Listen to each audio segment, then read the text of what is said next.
오늘은 약간 위험해 보이는 사랑 이야기 한 편 들고 왔습니다. 하지만 사랑의 본질을 생각해 본다면 어쩌면 평소 우리의 사랑이 더 위험한 것은 아닐까라는 생각과 정말 서로에게 도움이 되는 관계는 무엇인지도 한번 생각해 볼 수 있는 그런 만화인데요. 바로 마유즈키 준 작가의 사랑은 비가 갠 뒤처럼입니다. 이 작품 같은 경우에 2019년 한국에 영화로도 개봉을 했는데 그 이야기도 곁들여서 한번 해보도록 하겠습니다. 2020년 12월 25일 녹음되고 있는 성인수의 만화 클래식 104편은 사랑은 비가 갠 뒤처럼입니다.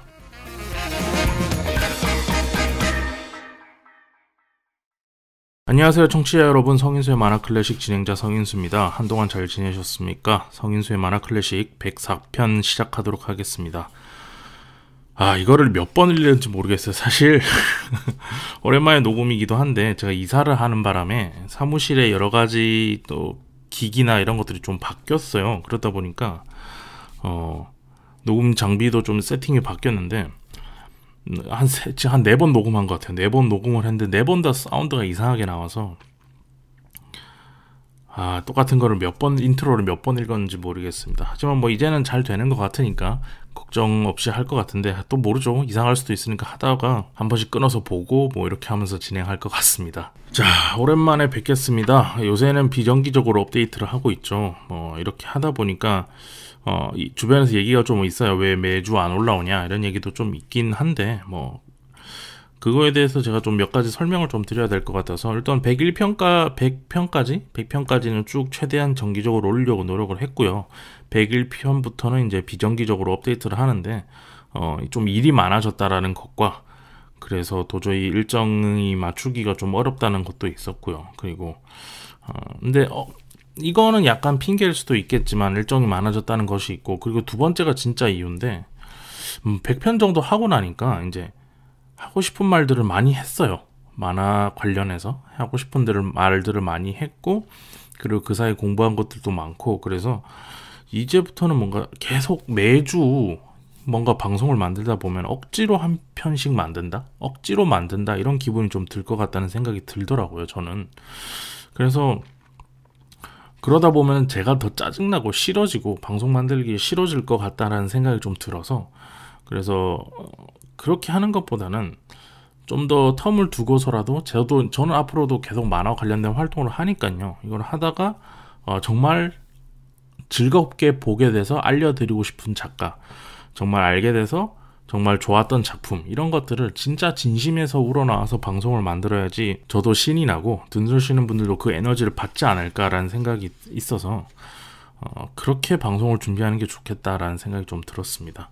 사실 원래 그 사이에도 103편 올라가고 지금까지 오는 104편 오기까지의 텀 동안 예정돼 있던 방송이 한 3개, 4개 정도 있었어요. 근데 아시다시피 코로나 때문에 스튜디오, 이게 대부분 인터뷰 한 3개 정도가 인터뷰를 잡았었던 건데 코로나 때문에 예정했던 방송이 날라갔습니다. 그러니까 스튜디오 렌탈을 할 수 없게 됐어요. 스튜디오 렌탈을 하려고 비용도 다 지불하고 이제 예약을 했었는데, 아무래도 코로나 시즌이다 보니까 제가 작가님들을 모시고 저는 이제 여기저기 많이 돌아다녔던 사람으로서 방송을 준비하고 방송을 녹음하고 이러다 보면 제가 도저히 책임질 수 없는 그런 상황이 올 수도 있겠다라는 생각이 좀 들었거든요.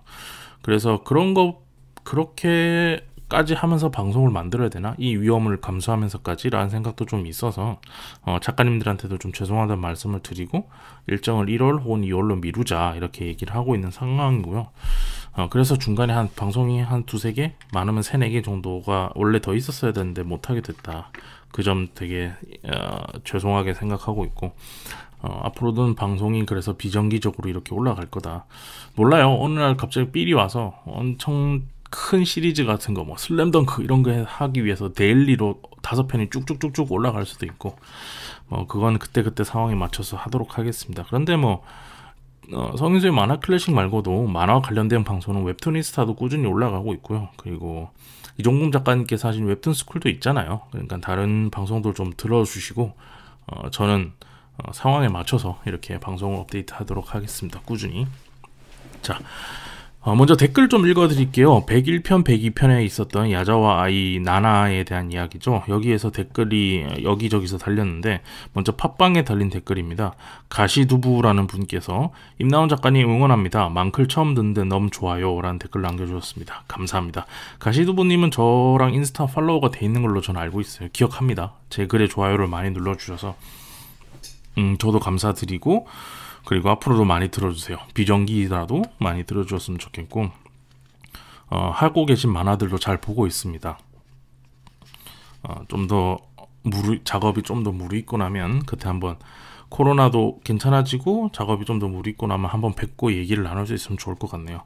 자, 소도도도도라는 아이디 쓰시는 분, 도가 4개입니다. 소도도도도 4개 맞지?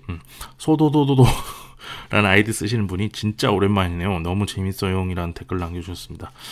감사합니다. 나나에 대해서는 다들 뭐 예전에 봤던 만화, 오래전 만화 이런 생각이 있으신 것 같아요. 저도 그렇게 생각을 하고 있고요. 그리고 인스타에 이제 댓글이 달린 겁니다. 써니사이드업 작가님께서 추억 돋네요 라고 댓글을 달아주셨고, 가이지 작가님 나나 최애 정말 너무 재밌어요 라고 댓글 달아주셨습니다. 그리고 모닥불이란 아이디 쓰시는 분께서 야자와 아이 덕후로서 정말 행복하게 들었습니다. 감사합니다 라는 이제 글을 남겨주셨네요. 저야말로 감사합니다. 그런데 방송에서 저랑 최재원 작가님, 윤호 작가님이 야자와 아이의 나나를 너무 좀 깠나? 너무 비판적으로 방송을 했나? 이런 생각도 좀 들긴 했어요. 그런데 뭐 과거에 봤을 땐 좋았는데 지금 봤을 땐 또 시각이 전혀 다른 눈으로 볼 수 있는 거니까 그랬었다라는 것만 좀 알아주시고, 저는 그래도 지금도 나나를 기다리고 있고, 정말 앞으로도 앞으로도 계속 나왔으면 좋겠는데 언젠간 나오겠죠. 그런 생각으로 기다리고 있습니다. 그리고 103편 최성민 작가의 인터뷰 같은 경우에는 정말 좀 대박이 났어요. 그러니까 단기간 역대 최대 청취자 수를 기록했습니다. 4자리를 넘었으니까요. 그러니까 레진 연대기라고 예전에 방송을 했던 거 있잖아요. 그런 것처럼 어떤 특수한 경우가 있는 건 아닌 이상은 이렇게 단기간에 청취자들이 많이 듣는 경우는 좀 적었는데, 최성민 작가 인터뷰는 역시 최성민 작가에 대해서 인기가 있어요, 이 작가님이. 그리고 알고 싶어 하시는 작가님들이 많고요. 그랬다는 점에서 저도 굉장히 뿌듯했고, 그리고 인스타나 페이스북에서 최성민 작가님이 여러 댓글로 이렇게 자기가 여기 출연했어요 라고 올리고 댓글로 여러 사람들과 소통하는 모습, 이런 것들을 보니까 제 계정이 아니라서 내용을 읽어드릴 수는 없지만 저도 좀 뿌듯했고, 그리고 작가님이 처음에는 이런 거 인터뷰 미디어 이런 거 참여하시는 거 되게 이게 뭐랄까 두려워하셨거든요. 무서워하시고, 제가 그걸 어떻게 해요 이렇게 말씀하셨었는데, 일단 한번 나오시고 나서도 잘 하시는 것 같아서 저도 되게 기분이 좋았습니다. 자, 댓글 관련해서는 여기까지고요. 앞으로도 뭐 팟빵이나 아니면 인스타나 이런 데 댓글을 많이 남겨주시면 그 다음 방송 때 그것들을 다 모아서 한번 읽어드리도록 하겠습니다. 만화클래식은 여러분들이 많이 들어주셔야 계속 나올 수 있는 방송이라는 것도 잊지 마시고요. 앞으로 좋아요, 구독하기, 그리고 상황이 되시면, 여유가 되시면 공유하기도 한번 좀 부탁드리겠습니다. 근황 토크는 여기까지 하도록 하죠. 만화 클래식을 제작하고 있는 인수인증 코믹스에서는 독립 만화 온라인 플랫폼 사이드비를 운영하고 있습니다. 황별이, 임나운, 불키드, 한타스, 쾅 코믹스 등 총 50권에 달하는 작품들이 여러분을 기다리고 있고 앞으로도 계속 입고가 될 예정입니다. 또한 이재민 평론가와 제가 직접 쓰는 작품에 대한 리뷰와 신작에 대한 작가들의 미니 인터뷰도 만나볼 수 있으니 좀 더 깊이 있는 만화 소비를 원하시는 분들은 지금 사이드비를 찾아주세요. 운영자인 제가 직접 포장해서 배송을 하고 있고 네이버 페이를 통해 손쉽게 소장이 가능하십니다. 지금 바로 검색창에 sideB.kr을 검색해주세요. 만화클래식 청취자 여러분들의 많은 이용을 부탁드리겠습니다.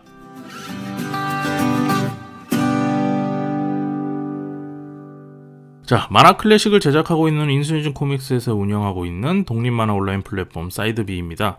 현재 한국에서 유일하게 독립만화를 위한 온라인 서점이고 품절된 작품을 빼고도 한 80종 가까운 작품들을 구매하실 수 있습니다.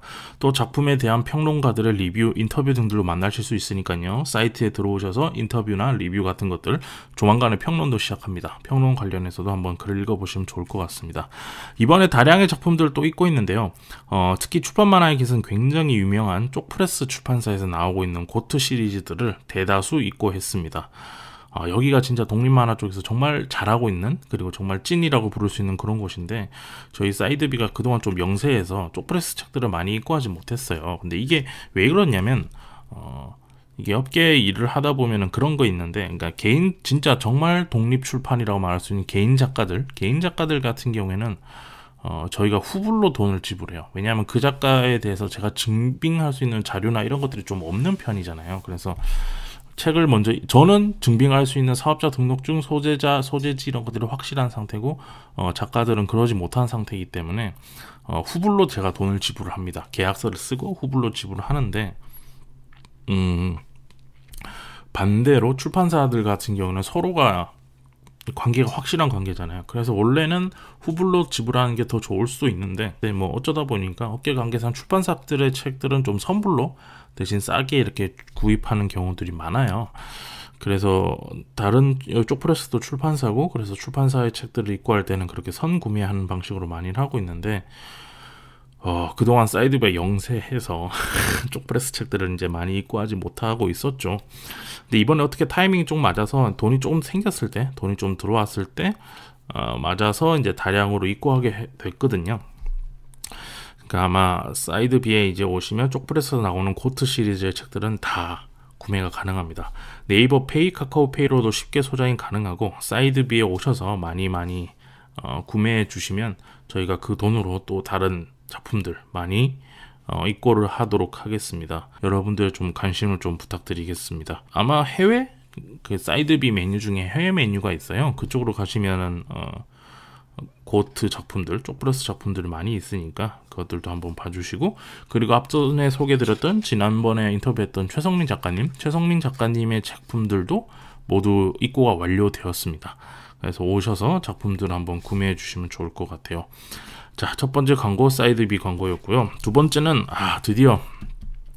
드디어 만화클래식에도 프로모션이 들어왔습니다. 홍보차. 이분 나중에 인터뷰 프로모션까지 다 잡혀 있는데 먼저 한번 읽어드릴게요. 자, 두 번째 광고는 이정원 작가님의 오각의 꿈입니다. 현재 텀블벅을 통해 진행 중에 있고요. 녹음이 진행되고 있는 현재 만화클래식 녹음 말하는 겁니다. 만화클래식 녹음이 진행되고 있는 현재 400%를 이미 달성하고 있는 인기 프로젝트입니다. 감사하게도 저희 만화클래식에 이제 이정원 작가님이 이 오각의 꿈 관련해서 이제 홍보 프로모션을 넣어주셨는데요. 그래, 감사합니다. 이정원 작가님, 자, 내용을 좀 설명드리기 전에 텀블벅에 나와 있는 소개 문구 한번 그대로 한번 읽어드리고 시작하는 게 좋을 것 같아요. 오각의 꿈은 작가의 자전적인 내용이 많이 포함된 이야기입니다. 작품 속 구성원은 실제 작가의 가족 구성과 크게 다르지 않습니다. 만화적 전개를 위해 약간의 설정을 바꾸었지만 처한 상황이나 문제는 현실에서 많은 부분을 차용했습니다. 이번 작품의 기획은 5년 전 작품 속 상황과 같이 절망에 가까운 시간을 보내고 있을 때 시작되었습니다. 가정이 붕괴할 만큼의 대형 악재가 한꺼번에 몇 개씩 터지게 되면 나는 과연 어떻게 대응할지를 자문하며 페대를 만들어 갔습니다. 때론 종말론적으로, 때론 희망으로 바꿔가며 구성원들의 마음을 헤아려가며 얼개를 맞추고 세부적인 구성을 짜내가며 전체 이야기를 완성했습니다. 라고 써있더라고요, 텀블벅에. 우선 현재 텀블벅에서 진행 중인 프로젝트긴 한데 일단 잘 되고 있고요. 400%를 이미 달성하셨으니까. 그리고 프로모션을 위해서 저희한테는 책이 먼저 도착을 했어요. 오각의 하늘이란 책이. 이게 근데 뭐랄까, 라디오 방송이다 보니까 이게 이미지로 보여드릴 수도 없고, 어쨌든 책이 왔다. 책 소리라도 좀 들으세요. 네, 이게 페이지 소리입니다. 오각의 하늘. 오각의 하늘이란 책이 좀 들어왔고, 그래서 제가 좀 이 책을 먼저 좀 읽어봤거든요. 근데 어떤 내용인지에 대해서 좀 더 제가 생각한 것들에 대해서 좀 설명을 드리자면, 각자의 사정을 지닌 5명의 가족이 성장을 하며 겪었던 많은 아픔이 서로에게 어떻게 영향을 주었는지, 또 그 영향 속에서 만나게 된 새로운 사람들과의 관계를 어떻게 맺고 변화해 나아간지에 대해 말하는 그런 작품이었습니다. 근데 이 작품 같은 경우에는 뭐 어떤 결론을 제시한다기보단 그냥 그 상황 자체를 좀 전달하는 맛이 있어요. 그래서 극적이거나 뭔가 시사하는 바가 있거나 꼭 그런 건 아니에요. 그런 내용들이 조금 등장하긴 하는데, 그런 쪽으로 포인트를 두고 보시면 안 될 것 같은, 그냥 그 상황 자체, 어떤 우리와 같이 일상에 있는 그냥 평범한 가정들 중에서 일어날 수 있는 일들이 여러 개들이 겹쳐져 있는 그런 상황 자체를 우리한테 좀 나열해주고, 그런 우리들도 우리 가족들과의 관계를 좀 돌아보게 만드는, 그리고 우리 주변에 있는 사람들도 좀 돌아보게 만드는 그런 작품이라고 저는 소개시켜 드릴 수 있을 것 같아요.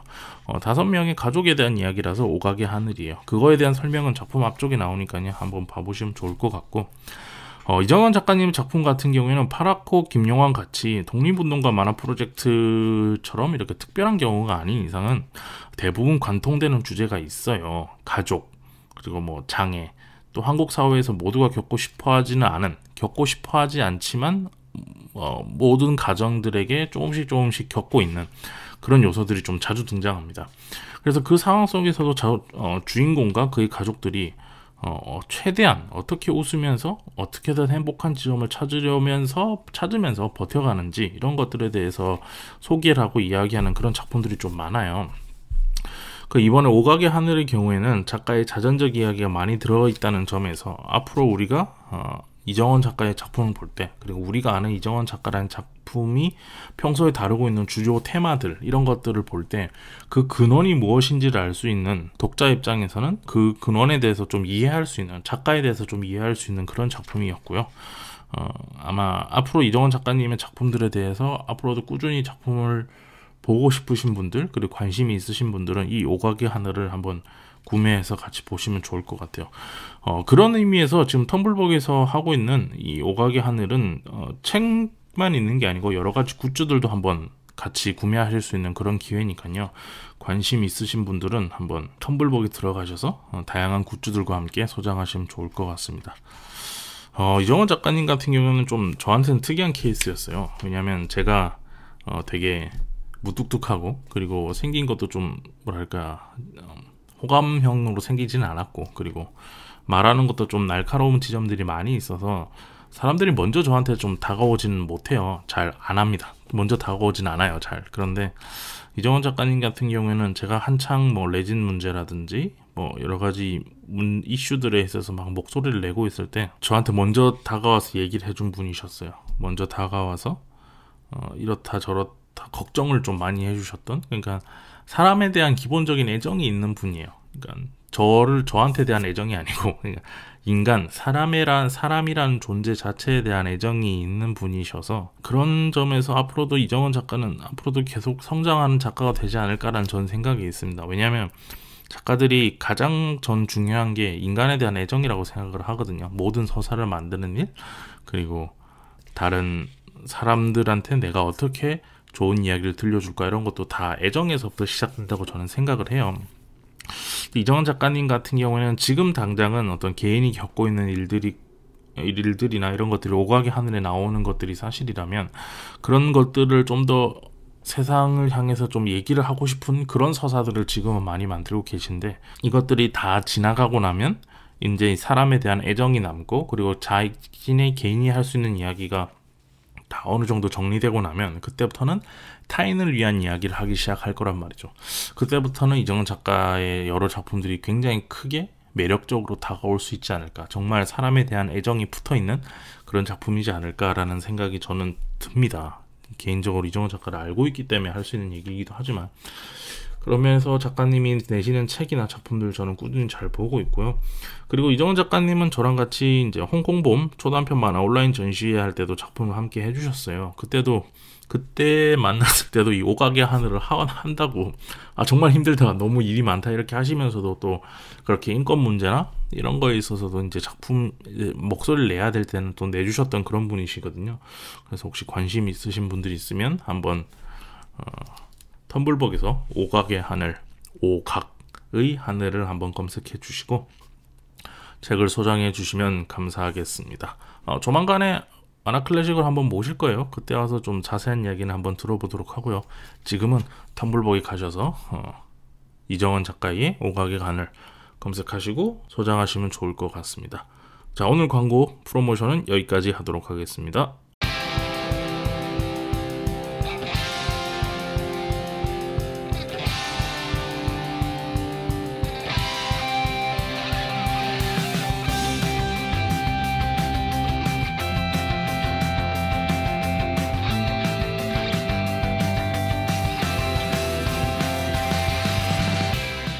자, 이제 본론 이야기 한번 시작해 보도록 하죠. 누구에게나 사랑은 찾아옵니다. 그리고 누구나 한 번 이상은 꿈을 꾸면서 살게 되죠. 그래서 이 두 가지를 잘 엮어내면 정말 참 아름다운 삶이 될 수 있죠. 하지만 인생이 우리 마음대로 되나요? 그래서 이 두 가지를 가지고 엮어낸 이 두 가지 메시지를 가지고 작품으로 엮어낸 작품이 바로 사랑은 비가 갠 뒤처럼인데요. 마에주키 준 작가가 작품을 만들었습니다. 작가에 대한 설명보다는 오늘은 작품 자체에 대해서 좀 더 얘기를 해보고 싶어서 들고 온 거라서요. 그거에 대해서 얘기를 하고 마에주키 준 작가에 대해서는 다음에 기회가 되면 또 얘기를 하도록 하죠. 근데 이 작품은 앞전에 설명드린 것처럼 이제 사랑과 꿈에 대한 얘기인데 사랑은 약간 짝사랑, 좀 더 세부적으로 들어가 보면 짝사랑에 대한 얘기고, 이 작품에 나오는 꿈은 이루지 못한 꿈에 대한, 그러니까 어떻게 보면 이루지 못했다기보다는 이루지 않은 꿈에 대한 그런 이야기를 좀 하고 있습니다. 그래서 이 작품 같은 경우에는 출판 만화를 원작으로 애니메이션으로도 만들어졌고 영화로도 개봉한 작품이었는데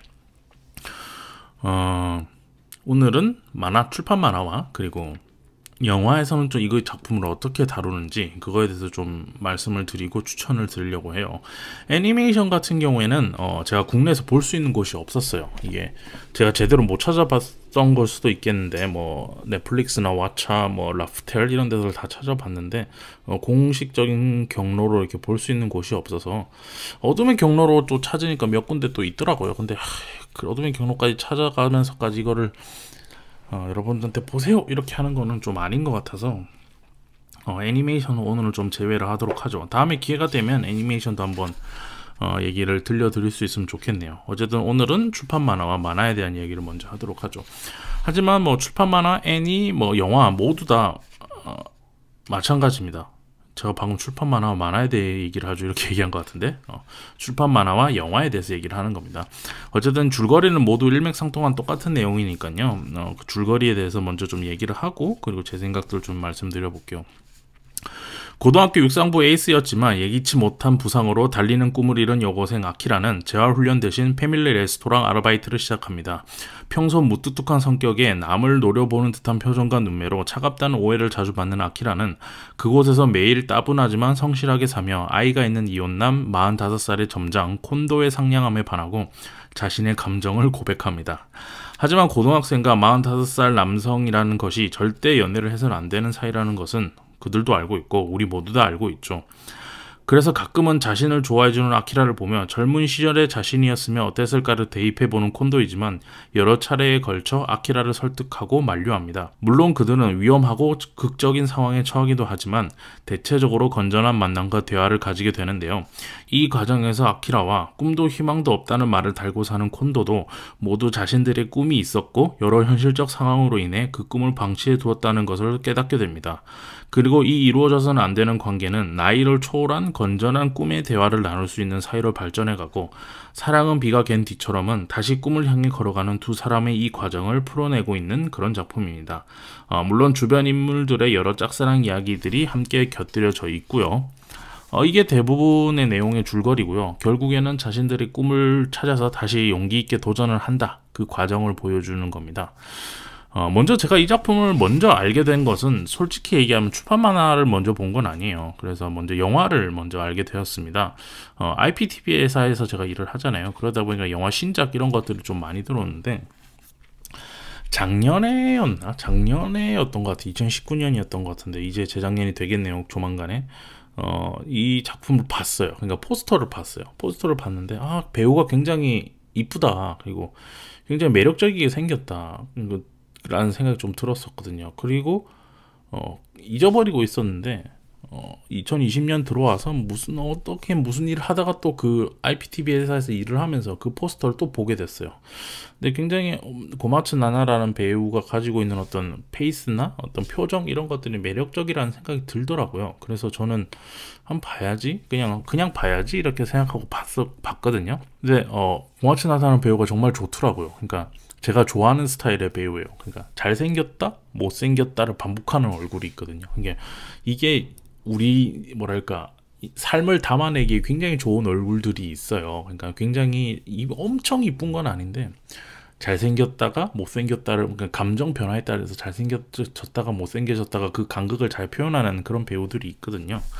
그래서 고마츠 나나도 굉장히 매력적이다 이렇게 생각하고 내용도 재밌다 이렇게 생각하고 보고 있었는데 이게 뭐랄까 만화가 원작이라는 걸 이제 좀 찾아보다 보니까 알게 됐어요. 그래서 근데 솔직히 딱 그 영화 보면서 왠지 만화가 원작일 것 같은데 이런 생각 막 느낌이 들었어. 만화가 원작일 것 같은데 그런 느낌이 들어서 이제 만화책을 바로 구입해서 봤죠. 그래서 만화책도 재밌고 영화도 영화 나름의 재미가 있고 서로 다른 매력이 있구나. 같은 서사를 다루는데도 그런 생각이 들어서 이것들을 정리해서 한번 들려드리면 어떨까 싶어서 오늘 들고 왔습니다. 우선 영화 같은 경우에는 만화에 나오는 장면들 거의 다 대부분 가져다가 썼어요. 그리고 웬만하면 만화에 나오는 중에서 주인공 아키라와 콘도의 관계에서 필요한 장면들이 있으면 그 부분들은 최대한 가져다 쓰고 연출 표현하려고 노력하면서 원작 팬들을 좀 안심시키려고 많은 노력을 했어요. 하지만 그 서사의 성질이나 작품에서 갈고 있는 결과의 방향성은 좀 다른 느낌을 받았는데 좀 그거에 대해서 한번 얘기를 해볼까 합니다. 같은 서사인데 왜 만화로 만들고 왜 영화로 만들어야 할까라는 지점이에요. 제가 드리는 질문이 이겁니다. 그러니까 뭐 당연히 상업적인 측면에서 봤을 때 만화가 성공했고, 그리고 매력적인 배우들이 나와서 연기를 하면 극장에 걸리면 이제 수익도 얻을 수 있고 하니까 상업적인 측면에서도 뭐 만화 원작은 이미 검증이 됐으니까 영화로도 만들자 이렇게 해서 만들었을 수도 있겠지만, 그거 말고 작품 자체로서 한번 생각을 해보면 왜 그 감독이 된 입장에서는 그렇게 생각했을 거예요. 이게 만화 원작이고 이걸 영화로 만들면 어떻게 하면 영화처럼 만들지? 라는 생각이 좀 들었을 건데, 우리가 아는 대부분의 일본 만화들이 이제 판타지스러운 만화들이 이제 그런 원작들이 영화로 바뀌는 거 보면은 이 지점을 굉장히 관광하고 놓친다는 생각을 전 많이 들었거든요. 그런데 이 작품 같은 경우에는 어떠냐면 영화는 영화의 문법이 있고 만화는 만화의 문법이 있어요. 그래서 그걸 최대한 활용해서 아무리 같은 서사라고 해도 영화는 최대한 영화다워야 하고 만화는 최대한 만화다울 수 있도록 그렇게 만드는 게 정말 잘 만드는 사람들이라고 저는 생각을 합니다. 그런 의미에서 이 작품 같은 경우에는 영화로 만들어지는 과정에서 시나리오 각색은 뭐 개인의 자유니까 뭐 이렇게 각색했구나라고 얘기할 수 있는데, 그거를 그 영화로서 바꿔서 보여주는 데 있어서 감독이 뭔가 각별한 노력을 했다라는 생각이 좀 들었어요. 그래서 그 지점에 대해서 먼저 좀 말씀을 드릴게요. 우선 영화 도입부에 이제 아키라가 학교가 끝나자마자 알바를 하게 되는 카페 레스토랑 가든이라는 곳이 있어요. 앞에 설명해 드렸죠. 거기서 일하는 모습을 보여주는데, 이 레스토랑 가든이 어떤 곳이고 그리고 어떤 인물들이 어떤 일을 벌이고 있는지를 보여주는 과정을 앞에 이제 보여주는데, 그걸 굉장히 긴 롱 테이크를 활용해서 편집했어요. 그러니까는 만화에서는 이렇게 만들 수가 없죠. 롱테이크를. 이 롱테이크로 보여주는 거는 영상이라는 매체만이 가지고 있는 어떤 특수성이거든요. 실시간으로 그 내용들을 다 보여주는 거. 그래서 여기서 일하고 있는 사람들을 아키라의 동선을 따라가면서 여기서 일하고 있는 사람들의 한 명 한 명 비춰주면서 그 사람들이 어떤 파트에서 일을 하고 있고 어떤 일을 하고 있고 약간 성격이 어떤지도 그 한 번의 동선에서 쫙 이렇게 보여주는 느낌이 있어요. 그래서 그 장면 딱 시작하자마자 그 장면이 딱 나오거든요. 그래서 그걸 보면서 이 감독이 만화랑 좀 다를 거야, 만화랑 좀 다르다라는 거를 이미 얘기를 해주고 말을 해주면서 우리는 같은 내용이지만 사랑은 비가 캔디처럼이라는 같은 내용을 가지고 얘기를 만들고 있지만 우리는 이걸 좀 더 영화답게 만들 거야, 영화로서 각색을 했어 라는 느낌을 딱 보여주는 것 같아서 전 되게 좋았어요. 영화답게 만들었구나 라는 생각이 들어서 되게 좋았고, 그게 첫 번째였고, 두 번째는 좀 서사를 가다듬었다는 건데, 만화책의 경우에는 연재작품이었고, 연재작품 같은 경우에는 절대 주인공의 서사만으로는 그걸 연재할 수 없어요. 그냥 극적이다라는 것이 긴 단막극 이렇게 한 번에 끝나는 것, 단막극이라는 단어는 아닌 것 같고 한 1시간, 2시간 안에 극이 끝나는 것 같은 경우에는 대부분 주인공 한 명의 서사를 중심에 두고 주변 인물들의 이야기를 조금씩만 곁들여서, 근데 그 곁들인 모든 주변 인물들의 이야기가 하나의 사건의 결론 짓기 위해서 이렇게 쭉 이어지는 경우가 많은데, 연재만을 그렇게 하면은 만들 수가 없어요. 연재만은 다양한 사람들의 다양한 이야기들을 담아줘야 되는데 그 담는 내용들이 하나의 주제 안에서 벗어나지 않도록 해서 만들어줘야 되거든요. 그런 지점에서 봤을 때 원작인 사랑은 비가 갠디처럼 같은 경우 10권 분량의 연재 만화예요. 그러니까 이 연재 만화의 모든 내용을 한 권의 만화책에 다 담을 수는 한 편의 영화에 다 담을 수는 없다는 거죠. 그래서 이 부분에서 이제 감독이나 시나리오 가다듬는 사람들 입장에서는 분명 시나리오를 한 편의 내용인데 이 원작의 느낌을 살리면서 한 편의 영화에 어떻게 이걸 다 가다듬을까라는 생각을 했을 건데, 그러다 보니까는 아키라와 콘도의 중심에 두고 나머지 주변 인물들, 그러니까 출판만에 나오는 주변 인물들의 서사를 최대한 줄였어요. 최대한 줄여서 엑기스만 남기고 이 작품에서 아까 얘기하는 사랑과 꿈, 그거에 뭔가 밸런스를 맞출 수 있는 그 가이드라인 안에 들을 수 있는 요소들만 살짝 남기고 모두 이렇게 쭉 줄여버렸다. 그래서 영화 같은 경우에는 좀 더 아키라와 콘도의 관계, 이런 것들에 대해서 좀 더 무게중심을 많이 두고 내용을 보는 그런 영화가 될 수 있었고, 그리고 만화 같은 경우에는 그거 말고도 다른 주인공들의 이야기들, 그런 이야기들도 좀 많이 등장하니까, 만약에 출판 만화를 보시는 분들은 그런 관점에서 작품을 봐주시면 되고, 영화를 보시는 분들은 이 아키라 콘도의 관계에 대해서 좀 더 집중해서 보면 됩니다. 그래서 이 만화책 같은 경우에는 한 3-4가지 정도의 짝사랑이 등장해요. 먼저 말씀드렸던 것처럼 점장인 콘도를 좋아하는 아키라, 그리고 그런 아키라를 좋아하는 레스토랑에서 알바를 하고 있는, 아키라를 좋아해서 그 레스토랑에서 알바를 하고 있는 타카시, 또 그런 타카시를 좋아하는 유이, 그리고 아키라를 포함해 여러 여성에게 환심을 사야 될 것 같이 그렇게 살고 있는 사람이지만, 요리사지만, 하지만 진짜 짝사랑하는 사람은 따로 있는 료스케 같은 인물들, 모두 다 짝사랑을 하고 있고, 그리고 실제로 짝사랑이라는 게 실제했다면, 현실이었다면 굉장히 도발적일 수 있는 그런 내용들로 존재를 해요. 그 내용들도 뒤에 가서 좀 설명을 드릴게요. 그래서 만약에 이런 내용들이 궁금하신 분들은 출판 만화를 보시고, 그리고 그냥 극 자체, 꿈과 사랑, 이 건전한 사랑의 관계가 무엇인지와, 그리고 꿈에 대한 것, 이런 것들에 대해서 좀 보고 싶으신 분들은 영화를 보는 것도 저는 추천을 드린다.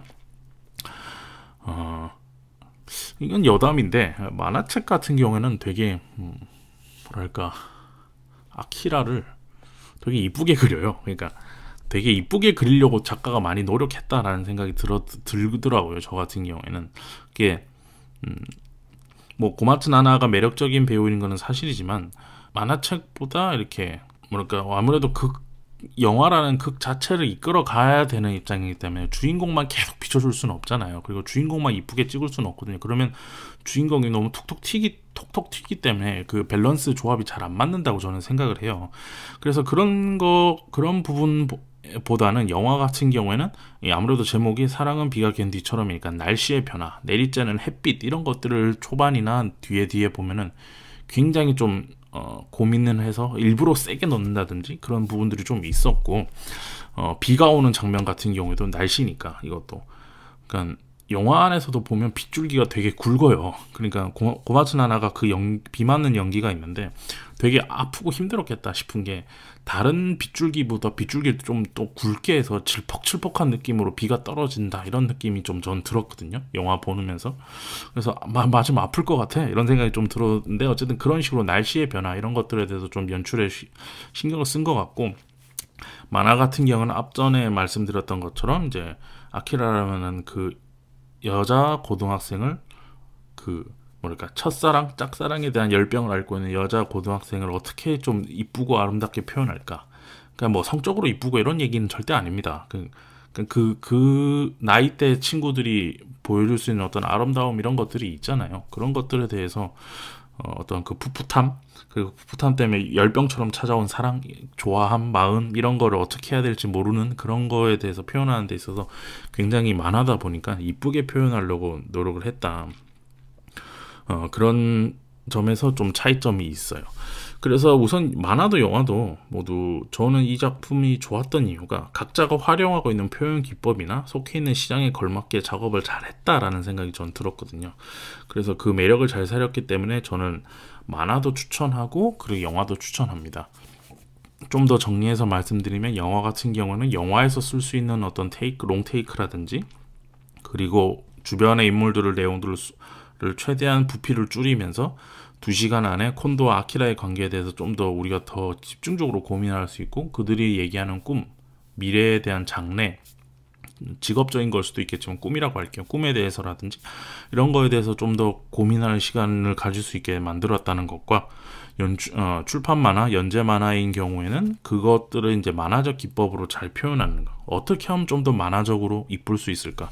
왜냐면 주인공 아키라가 출판 만화에 등장하는 아키라 같은 경우에는 그렇게 다리가 길고 그렇게 허리가 긴 체형인 사람이 달리기를 잘하기는 힘들어요. 여러분들 아시겠지만 달리기라는 건 어차피 속도기 때문에 그런 면에서는 좀 고마츠 나나 같은 체형이 훨씬 더 달리기를 잘할 수 있다라는 생각이 들었고, 어쨌든 그런 거를 떠나서라도 어떤 만화적인 요소, 만화로서의 뭔가 보여줄 수 있는 요소들을 좀 더 깊숙이 잘 보여줬다라는 생각이 좀 들었어요.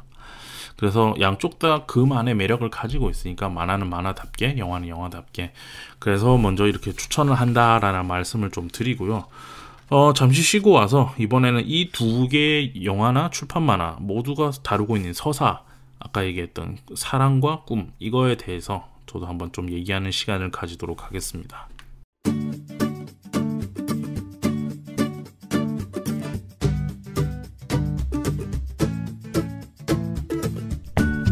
여러분께서는 지금 진지한 만화 이야기 성인수의 만화 클래식을 듣고 계십니다. 저는 진행자 성인수입니다.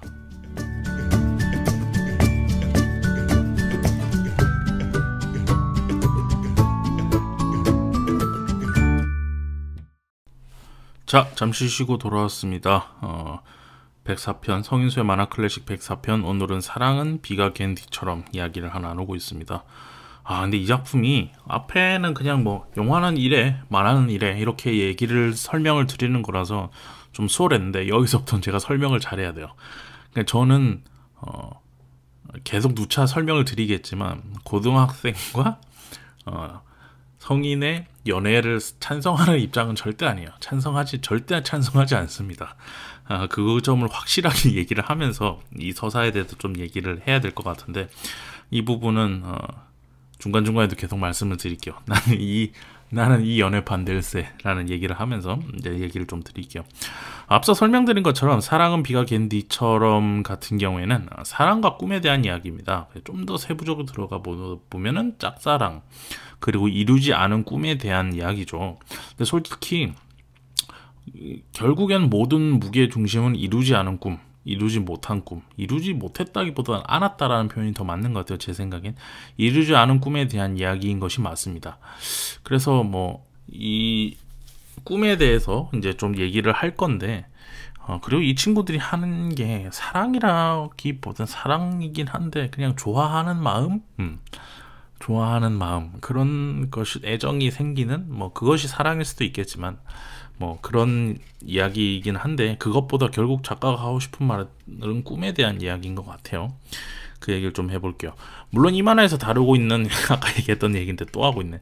이 만화에서 다루고 있는 고등학생이란 신분의 학생과 이런 성인이 서로 애인이 된다든지 하는 관계에선 저는 반대입니다, 여러분. 그런 관계가 있어서는 안 됩니다. 하지만 이걸 분명히 말해놓고, 하지만 서로 좋아할 수는 있는 거잖아요. 그러니까 뭐 사귀거나 어떤 뭐 우리가 생각하는 피지컬적인 육체적 관계, 이런 것들을, 그런 것들을 가지는 건 절대 반대고 절대 있어서는 안 되는 거지만 서로 호감을 가지고 사랑할 수는 있는 거잖아요. 나이 차를 떠나서. 그래서 감정적으로는 서로 좋아할 수는 있다고 저는 생각을 하거든요. 근데 그거를 성인인 사람이, 어렵다 계속 얘기를 하니까, 성인인 사람이 그걸 얼마나 잘 제어하고 안 돼라고 딱 자기를 잘 제어하느냐의 문제인 거지. 그리고 뭐 둘 다 성인이 되고 나면 둘이 어떻게 만나든 그건 상관없는 거고요. 일단 그 얘기에 대해 저는 그렇게 생각한다는 것과, 이 둘이 감정적으로는 좋아할 수 있는 거잖아. 아키라 입장에서도 그렇게 감정적으로 콘도라는 점장을 좋아할 수 있는 거고. 근데 제가 이런 위험을 무릅쓰고라서도 이 작품에 대해서 소개시켜 드리고 싶었던 이유는, 우리가 사랑이라고 부르는 감정의 본질에 대해서 한번 생각해 볼 수 있는 작품이라는 생각이 들었어요. 그래서 그 얘기를 좀 할 건데, 우리가 모두 생각하는, 개개인이 생각하는 사랑이라는 것이 있어요. 그래서 그 사랑이 무엇인지, 그리고 그 사랑에 대한 정의, 답, 내가 가지고 있는 생각, 결론 이런 것들은 모두 다 다를 겁니다. 그래서 뭐 정답은 없는 거예요, 사랑이라는 것이. 그런데 뭐 누군가는 두 사람의 관계에 있어서 어떤 피지컬적인 역동성, 굉장히 풀어서 얘기하는 겁니다. 피지컬적인 역동성이 막 땀이 흘려지고 막 이런 역동적인 느낌이 그 자신이 생각하는 사랑의 상당 부분을 차지하는 분들도 계실 거고, 그런 거 관계없이 그냥 정신적인 유대감, 정신적으로 둘이서 얼마나 서로를 사랑하고 있는지 막 느끼는 그런 정신적 유대감, 이런 것들을 함께 보내는 시간, 이런 것들이 큰 부분을 차지하는 사랑을 자신의 내가 생각하는 사랑이야 라고 생각하는 사람도 있을 거예요. 각자에 대한 사랑이 있으니까 그 본질에 대해서도 한번 생각해 보시면 좋을 작품인데, 그래서 제 입장에서 이 작품에서 이 작품을 보면서 제가 생각하는 제 사랑의 관점이 뭔지에 대해서 좀 생각을 해봤는데, 이 작품이 내고 있는 마지막 결론이 제가 생각하는 사랑이란 관점이랑 전 좀 닮았다고 생각을 했거든요. 그게 뭐냐면, 제가 생각하는 사랑은 뭔가 상대방을 아껴주고, 상대방이 원하는 방식으로 아껴주고, 그리고 상대방이 원하는 어떤 목표가 있으면 그거에 대한 변화와 발전을 서로 도와줄 수 있는 사이, 이게 진짜 제가 생각하는 아주 이상적인 사랑이라고 저는 생각을 해요. 뭐 물론 우리가 사람한테 반한다는 게 뭐 남자가 남자한테 반할 수도 있고, 여자가 여자한테 반할 수 있고, 남녀가 반할 수도 있는 건데, 그런 반함에 있어서 어떤 외형적인 모습이나 서로가 가지고 있는 어떤 동물적인 본능, 이런 것들에 대해서 끌림을 가지게 되는 거는 분명하죠. 처음엔 다 그래요. 첫 인상이란 게 있는 거니까. 하지만 우리는 그런 것들을 포함해서 사랑이라고 부르요. 그런데 그런 것들을 하나하나 다 비워내보고 생각을 해보자고요. 그런 본능, 이런 것들을 다 비워내고, 우리가 사랑이란 단어는 하나인데, 부모의 사랑, 그리고 자식의 사랑, 연인에 대한 사랑, 친구와의 사랑, 만인에 대한 사랑, 이런 모든 것들에서 사랑이란 단어를 쓰는데, 그럼 이 모든 것들이 공통적으로 가지고 있는 요소가 있으니까, 사랑이라는 공통적인 요소가 있으니까 그것들을 다 사랑이라고 부르지 않겠냐라는 생각을 해봤을 때, 제가 생각하는 거는 상대방이 원하는 방식으로 아껴주고 변화와 발전을 도와줄 수 있는 사이라고 생각을 했어요. 그런 점에서 이 사랑은 비가 갠 뒤처럼의 아키라와 콘도는, 처음엔 이제 아키라의 그 학생의 알 수 없는 감정 변화, 고등학교 시절 우리 다 그런 거 겪잖아요. 뭐 선생님을 좋아하는 학생들도 있고, 그리고 동네에 있는 예쁜 카페에서 일하는 누나를 사랑하는 친구, 뭐 오빠를 사랑하는 친구, 그 사랑이 정말 열병처럼 오는 친구들이 있거든요, 그 시기에. 근데 그런 것처럼 뭐 그런 걸로 작품의 내용은 시작을 하지만, 이 둘은 결국에는 넘지 말아야 될 선, 넘어서는 안 되는 선을 어떻게든 잘 지켜나가면서 서로에게 정말 친구가 될 수 있는, 서로에게 정말 선한 영향을 행사하면서 발전할 수 있는, 서로에게 도움을 주는 그런 사이로 이 만화 내용이 서사가 전개되면서 그런 사이로 발전해 나가거든요. 먼저 점장인 콘도인 경우에는 젊은 시절에 문학 청년으로 소설을 쓰는 것이 꿈이었던 사람으로 나와요. 그런데 결혼을 하게 되고 아이를 가지고 또 이혼도 하게 되었고, 또 생계를 위해서 레스토랑 점장으로 일을 하면서 살다 보니까 이미 그런 자신의 꿈 같은 거는 잃어버린 지 오래예요. 그런데 그 아키라의 꿈을 되찾아주는 과정을 통해서 내 자신의 과거도 돌아보게 되고, 그리고 때마침 찾아온 소설로 데뷔해서 자신이 하고 싶었던 꿈을 이룬 친구죠. 소설로 데뷔해서 성공한 친구 쿠조 치히로라는 친구가 찾아와서 이제 이 대화를 하게 되고 술도 마시게 되고 이러는 관계에서 이런 관계가 회복되면서 아키라와 이 쿠조 치히로라는 친구를 두고, 내가 뭘 잃어버리고 있었지? 내가 뭘 이루지 않았지? 라는 거에 대해서 생각을 좀 해보게 됩니다, 콘도도. 그러고 나서 남는 시간을 짜내서 이제 소설을 쓰는 용기 가지게 되는 거죠. 콘도의 경우에도. 아키라의 경우도 마찬가지입니다. 유망한 고교 육상 선수였지만 아킬레스건 부상과 그리고 트라우마, 후유증 등으로 육상을 포기한 상태로 꿈을 잃은 상태죠. 고등학생이 벌써 꿈을 잃은 상태로 그렇게 지내고 있다가 우연히 차를 마시러 들어간 레스토랑에서 콘도의 배려에 호감을 느끼고, 그리고 이 레스토랑 사람들의 점원들의 따뜻함을 느껴서 아르바이트를 하면서 그냥 꿈 없이 그냥 그렇게 이런저런 살고 있던, 그냥 그렇게 살고 있던 사람인데, 이런 아키라가 처음에 점장인 콘도를 사랑한다고 생각하고 작품이 끝날 때까지 그 사랑의 느낌을 유지하긴 하지만, 이들의 관계가 어떤 용납할 수 없는, 우리가 용납할 수 없는 그런 관계로 흐르지 않고 데이트를 하더라도 도서관에서 콘도가 이제 아키라한테 그런 얘기를 하죠. 도서관이라는 곳은 여기서 네가 도서관에 왔다는 것은 널 기다리는 책이 여기 있을 거다.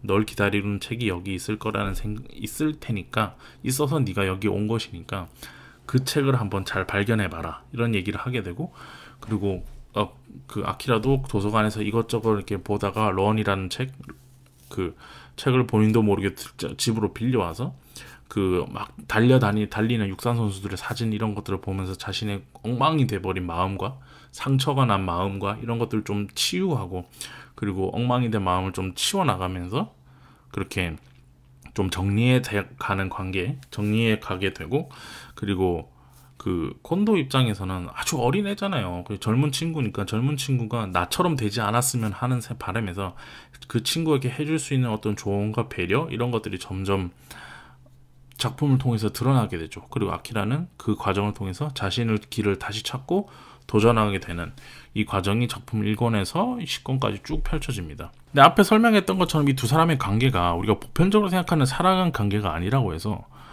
사랑의 본질에 맞는 행동을 서로에게 하고 있지 않다고 말할 수 없는 것 같아요. 그러니까 서로가 이렇게 발전적이고, 서로를 아껴주고, 서로에 대해 관심이 있고, 그리고 여기서 두 사람 다 엄청난 배려심이 있다고 생각되는 게, 서로가 원하는 방식으로 상대방을 아껴줘요. 뭔가 상대방이 뭔가 불쾌해한다, 조금 이상하다고 생각한다, 그러면 전혀 그 이상으로 다가가지 않습니다. 어쨌든 그런 두 사람이 서로에게 다시 도전해야 될 길을 모색하는 데 도움을 주고자 서로 노력을 하죠. 이 과정에서 잠깐 보면서 만화 극적이다 보니까 극적인 요소를 약간 조금씩 실수하는 그런 모습도 보이긴 하지만, 이 두 사람이 이렇게 서로한테 영향력을 주는 모습들, 이런 것들을 보면서 저는 이런 거지, 이런 게 진짜 친구의 사랑일 수도 있고, 부모의 사랑일 수도 있고, 연인 간의 정말 사랑일 수도 있고, 그 사랑에 대한 본질이지 않을까? 라는 그런 생각을 좀 해보게 됐어요, 저 같은 경우에는. 그래서 마지막 결말 같은 경우에는 전 이 둘은 친구로서 오래오래 가지 않을까? 만약에 11권이 나오고 앞으로의 이 콘도와 아키라의 인생이 앞으로도 쭉 이어진다면, 지금 당장에는 힘들겠지만 앞으로도 계속 만나고 데이트도 하게 될 거고, 데이트란 게 꼭 남녀 간의 데이트는 아니잖아요. 친구끼리 만나는 것도 데이트일 수 있으니까, 친구끼리 만나서 그 아키라는 저기가 뭔가 느꼈던 그 사랑의 열병 같은 감정들은 점점 이렇게 낮게 되고 호전적으로 되고, 친구로서 콘도를 바라보게 되는, 저는 이 관계가 그렇게 쭉 이어지지 않을까라는 생각이 좀 들었어요. 그래서 작품을 보면서 이런 친구 곁에 있으면 진짜 좋겠다. 물론 모르겠어요. 서로가 서로한테 호감을 가지는 그런 외형을 가지고 있을 수도 있겠지만, 서로의 발전을 위해서 이렇게 친구로서 관계가 이어지는 것 같아서 그런 부분은 좀 좋았다라는 생각. 그래도 그런 사랑이 진짜 사랑이지 않을까라는 생각이 있어서 그걸 좀 말씀드리고 싶었고, 그리고 이 작품에서 이 콘도와 아키라의 관계 말고도 다른 짝사랑들이 여러 가지 좀 등장을 해요. 근데 앞에 말씀드렸던 레스토랑에서 일하고 있는 타카시와 유이의 관계도 그런 관계고요. 그리고 아까 얘기했던 카셀 로스케라고 이제 여러 여성들한테 막 추파를 던지는 듯한 그런 친구가 있는데, 이 친구 역시도 영화에는 등장하지 않지만 만화에만 등장하는 건데, 자신과 피 한 방울 섞이지 않는 누나가 있어요. 타마코라는 누나가 있는데, 이 타마코를 좋아합니다, 로스케가. 그래서 근데 피 한 방울 섞이지 않고 남남인데 어떤 시스템적으로 묶여있는 가족이란 관계고, 그런데 내가 이 사람을 좋아해도 될까? 좋아하면 되나 안 되나? 막 이런 것들에 대해서 막 밖에 나가서는 내가 여자들한테 인기 많은데 내가 이 여자를 좋아해도 되나? 막 하여튼 뭐 그런 것들에 대해서 막 굉장히 복잡하게 고민을 하다가 결국 어떤 그 결론에 도달하게 되거든요. 그런 것들도 이제 이 만화책에서 나오게 되고, 그러니까 만화책에서 등장하는 이런 짝사랑과 그리고 아까 얘기했던 타카시와 유이의 관계에서도 서로 짝사랑의 대상이 다르잖아요. 다른데 이들이 만화책에서는 어떻게 관계 정리가 돼요. 어느 쪽으로 관계가 정립이 되거든요. 좋은 쪽으로든 나쁜 쪽으로든. 그래서 영화 같은 경우는 아무래도 두 콘도와 아키라의 이야기에 좀 더 집중하다 보니까 그런 게 없지만, 만화책 같은 경우에는 그런 내용들도 다 나와. 근데 그 두 사람의 관계에 대해 결론이 맺어지는 그 연출이 참 좋아요. 제가 봤을 때는 참 아름답게 잘 꾸몄다, 잘 표현했다 이런 생각이 좀 들었거든요. 그래서 그 장면도 한번 보시면 좋을 것 같고, 그리고 또 다른 친구에 대한 사랑, 친구를 사랑하는 감정으로 보는 정말 아끼고 발전적이고 도움을 주고 싶은 사람으로서 이제 아키라의 육성부 친구인 칸 하루카라는 친구가 나오죠. 근데 이 친구는 정말 작품 내도록 아키라를 내가 정말 애정하고 사랑하고 있다는 게 느껴져요.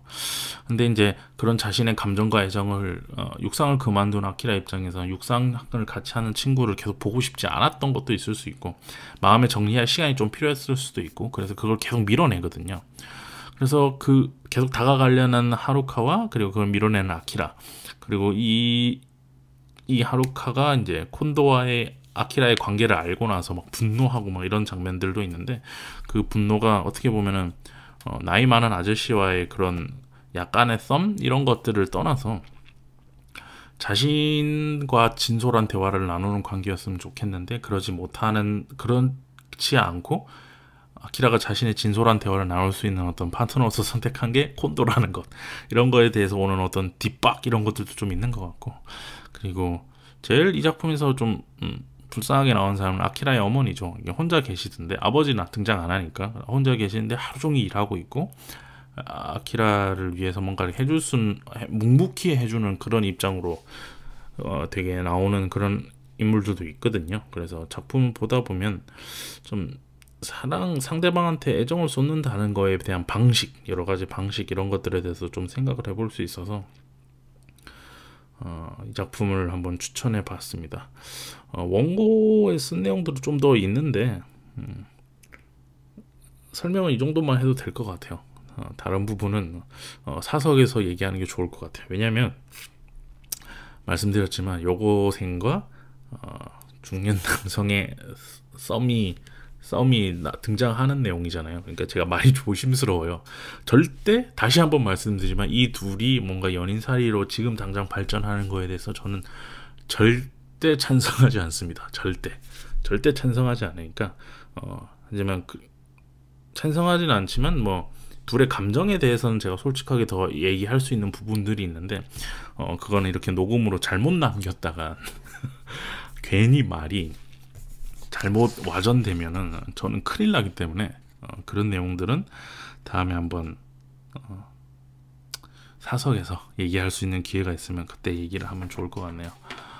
그래서 저는 이 영화와 만화를 다 추천드립니다. 대부분 영화를 먼저 보고 원작 만화를 본다든지 원작 만화를 보고 영화를 보는 경우에는 저 같은 경우에는 둘 중 하나만 보셔도 됩니다 라고 얘기를 많이 하는데, 이 사랑은 비가 갠 뒤처럼 같은 경우에는 영화도 좋고, 영화를 먼저 보셔도 좋고 만화를 다 뒤에 보셔도 좋고, 아니면 만화를 먼저 보시고 뒤에 영화를 보셔도 관계없다고 저는 생각해요. 왜냐하면 뭔가 극적으로 결말을 반드시 만들기 위해서 노력하는 그런 만화는 아니라서 우리 모두가 어떻게 한 번쯤 생각해 볼 수 있는, 그리고 이런 결론 좋아하거든요. 이런 사람들이 그냥 살아가고 있구나, 저 일본 땅에 이런 사람들이 살아가고 있을 것 같다 라는 느낌이 드는 그런 느낌만 받으면 저는 좋다고 생각하기 때문에 둘 다 추천드립니다. 영화도 보시고 만화도 보십시오. 애니메이션도 보면 좋을 것 같은데, 애니메이션도 그림 되게 이쁘게 잘 만들었더라고요. 그런데 제가 애니메이션 보지 못했으니까 추천 못 드리고, 영화 같은 경우에는 왓챠에도 올라와 있고, 그리고 넷플릭스에는 이 방송이 올라가는 날, 딱 그날인 것 같아요. 거의 운명적으로 그날부터 보실 수 있다고 이렇게 넷플릭스에 써 있더라고요. 사랑은 비가 갠 뒤처럼. 그래서 한번 찾아서 보시면 좋을 것 같아요. 오늘 방송 준비한 건 여기까지고요. 그리고 약간 좀 설명드려야 될 게 있는데, 요새 여러 군데서 이제 성인수의 만화 클래식의 이제 프로모션 관련 영상들이 좀 들어오고 있습니다. 프로모션 관련해서 이제 의뢰가 좀 들어오고 있어서 다음 105편은 아마 프로모션 관련된 방송이 올라갈 거예요. 수요일 정도쯤에 수요일이나 목요일 정도 중에 업데이트 될 예정이고, 그렇습니다. 이제 저도 100편이나 했으니까 여기저기서 사람들이 좀 봐주시는 것 같아요. 그래서 프로모션들이 들어오는 것들도 저는 받기로 했거든요. 왜냐면 수익이 있어야 또 다른 작가님들을 모실 수 있고 이렇기 때문에 이번 편은 104편 같은 경우는 이정원 작가님의 오각의 하늘을 좀 텀블벅 설명드렸고요. 여러분도 후원해 주셨으면 좋겠어요. 그리고 오늘은 사랑은 비가 갠디처럼 얘기를 하고, 다음 턴에는 또 PR 프로모션 관련해서 방송을 하나 하고, 그 다음 턴엔 또 제가 그동안 소개시켜드리고 싶었는데 못 소개시켜드렸던 만화, 그런 것들 좀 소개시켜드리고, 또 PR 방송, 프로모션 방송이 좀 여러 개 준비가 돼 있으니까 그것들도 한번 들어보시고 많은 분들이 작품을 사주셨으면 좋겠어요. 그 작품들 다 아마 사이드비에서 구매가 가능하실 것 같습니다. 연말입니다. 정말 길고 힘든 코로나 때문에 정말 힘든 하루하루를 보내고 있는 많은 분들에게 글쎄요, 제가 무슨 말씀을 드린다고 해서 큰 힘이 될까? 이런 생각도 좀 있지만, 그래도 그냥 함께 버텨나갑시다. 함께 버텨나가고 있다는 거, 버텨나가고 있는 사람이 있다는 거, 적어도 이 음성을 말하고 있는 성인수란 사람은 당신과 함께 버텨나가고 있다는 거, 그거를 이해해 주시면 좋겠고, 그런 생각으로 여러분도 버티셨으면 좋겠어요. 버티시면서 이 작품 한번 보세요. 사랑은 비가 갠 뒤처럼. 자, 오늘은 방송 여기까지 하겠습니다. 감사합니다.